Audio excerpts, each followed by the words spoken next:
Welcome everyone to another episode here, Doctors of Podiatry. Today we're gonna be removing some staples. This is the patient that we repaired the Achilles tendon. Okay, we put out the GoPro video as well as the intraoperative video as well. So not only did we primarily repair the Achilles tendon, we also went ahead and performed a gastrocnemius recession. So what is a gastrocnemius recession? In this particular patient, because because this was a chronic problem, the tendon, as I explained before, this is, I'll just sort of refresh. Let's see if we have another. We don't, but anyways, this is the normal proximal portion, and what happened was, okay, this is definitely not working. So the tendon was normal, and then it was abnormal. Okay, there was only a slither, and I presented that in the video. There was only a slither holding on to dear life.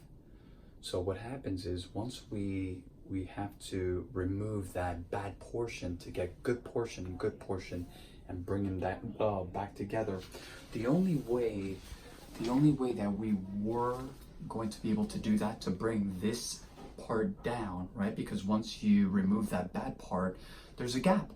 So the only way to bring down that proximal portion is to perform what we call a gastrocnemius recession. And that's exactly what we did. That's why you guys see here this incision, right? So we release some soft tissue here, and that automatically helps us bring that portion, right, the top portion up here, the proximal portion, to be able to meet the distal portion, and then we were able to put it together. Okay, so without further ado, we're going to go ahead and remove the staples. It's been 2 weeks again. She'll be in the splint, okay, or a cam walker for the next week, and then we're going to start. The key to these repairs is early range of motion, right? We don't want the ankle to get stuck in this position, right? So let's go ahead. Let's get a nice clear view there for all of our viewers. So the jelly is topical lidocaine. We decided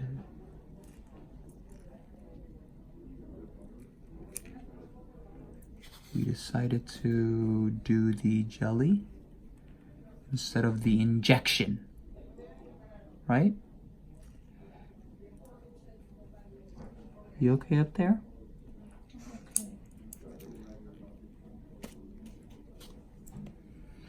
And in addition, we did put in a couple of, the patient, believe it or not, the lidocaine gel is effective, but sometimes it doesn't penetrate like it should, right? It doesn't provide the desired effect. Okay, so we're done there. That looks great. Now let's go to the bigger one here. Okay, there's some sutures here. This is little sutures here. This is where we put the tendon anchors that are absorbable. That within maybe 6 months to a year, the body will resorb and absorb them.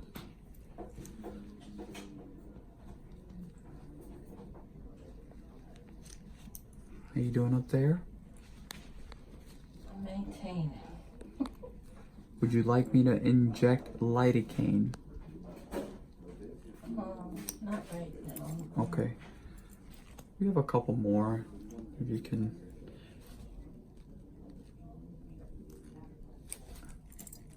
That's why I kind of like to use injectable instead of the topical. But she's doing great.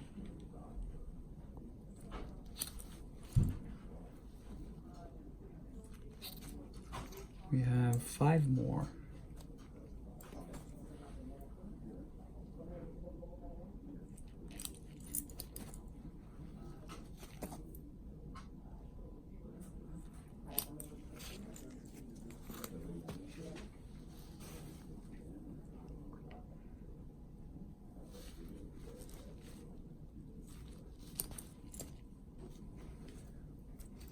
I love using staples for multiple reasons, but there's always a time and a place to use, like right here,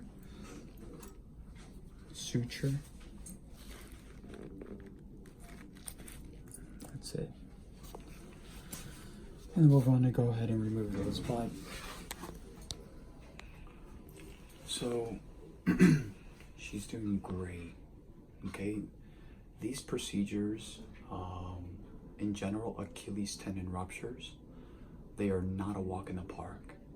The easy part, I've always said, is the procedure. The procedure was great. It's the aftermath. It's what's to come now. The 90-10. 10% is what I and the whole entire team, what we did. 90% is here, the patient. Recovery, rehab, compliance, everything else. So where do we go from here? The patient will go back to the splint, total immobilization. We have the Rolls Royce parked outside right here. Okay. And she's going to continue that. And in 1 week, we'll start physical therapy, and then we'll continue the protocol. But all in all, she's doing great. A lot of people always ask me, well, you know, will I be able to do this? Will I be able to do that? And there are 5 grades of muscle strength. The minute that you rupture a tendon, okay, that 5 goes to a 4. So you've automatically lost 1 grade. Will the person be able to accomplish pretty much everything? For all intents and purposes, the answer is yes. And this is where we tied in this case to what happened to the NBA star Kevin Durant. And that's been a very hot topic lately. You know, will he be able to come back, you know, come back and perform like he did before the injury? And he, you know, there's a lot of talk out there whether he will be able to. He's going to do great. All in all, he's going to do great. Like always, www.jawspodiatry.com, Instagram, Dr. Tojam, Jaws Podiatry, Facebook, and please, if you haven't yet, I highly recommend that you subscribe to our YouTube channel, Jaws Healthcare. Thank you for watching. Good, everyone. Just just some closing remarks here. We just put some seri strips. This area was a little bit fragile, so we put a couple more here. The incision is, both incisions are well coapted, which means that they're closed. We decided to leave this little guy behind because that area was also a little bit fragile, but again, we're on track. We're gonna go ahead, like I said before, we will do nothing this week, and starting next week, physical therapy. Rigorous physical therapy. Okay. So I just wanted to give you guys one last look before we wrap up the foot and leg. Okay. Thank you.